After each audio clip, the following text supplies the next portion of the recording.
move over to Newcastle. Eddie Howe admitted that Newcastle will have to sell to buy in January. Are they likely to be close to that PSR limit again? Yeah, I'm afraid so. I think they will be. It's going to be difficult for Newcastle to avoid it because they haven't been able to get that influx of capital in from Saudi. And I've been saying for weeks they should have been doing more on the sponsorship side, particularly with clubs in Saudi in that region. But they haven't done it yet, so they haven't been able to replenish the coffers as much as they needed to. And can you explain why they're so close to the PSR limit if they're the richest club in the world? Are they going to start taking advantage of these new APT rules so that they can spend the way that they envisioned spending when the Saudis came in?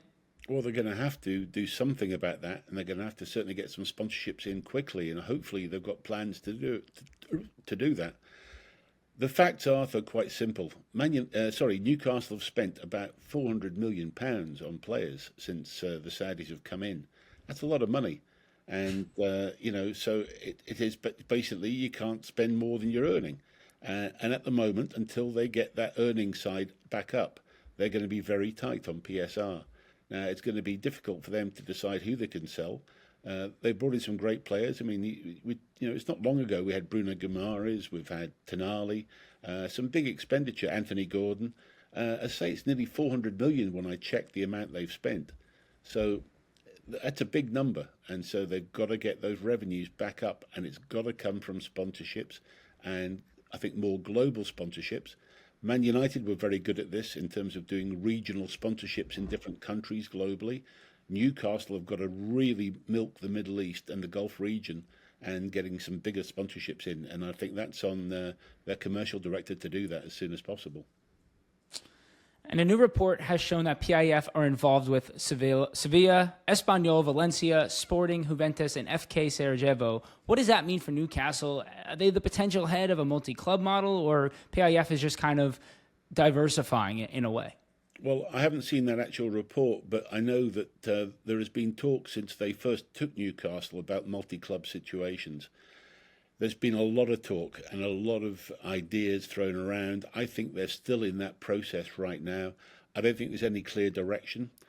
Getting the correct multi-club group together is a very complex situation where you have to make sure that it isn't just a collection of clubs.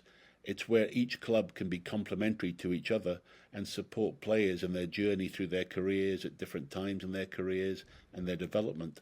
So you've got to have the right clubs. Also, crucially, you've got to have the people at each of those clubs getting on really well and genuinely working together as a collective. And that's where City Football Group have managed to do it quite well. But obviously, Saudi have looked at City Football Group and they want to do something better. But doing it better doesn't necessarily mean having bigger clubs in your group. It's going to be about how complementary they are. So I don't know what work they're doing on trying to decide. I know at one time they're looking to buy a whole multi-club group together, rather than putting individual club situations together. So we'll have to wait and see. But I have not heard, and certainly when I was down in Saudi last week, I heard no rumours of anything major developing on the multi-club side.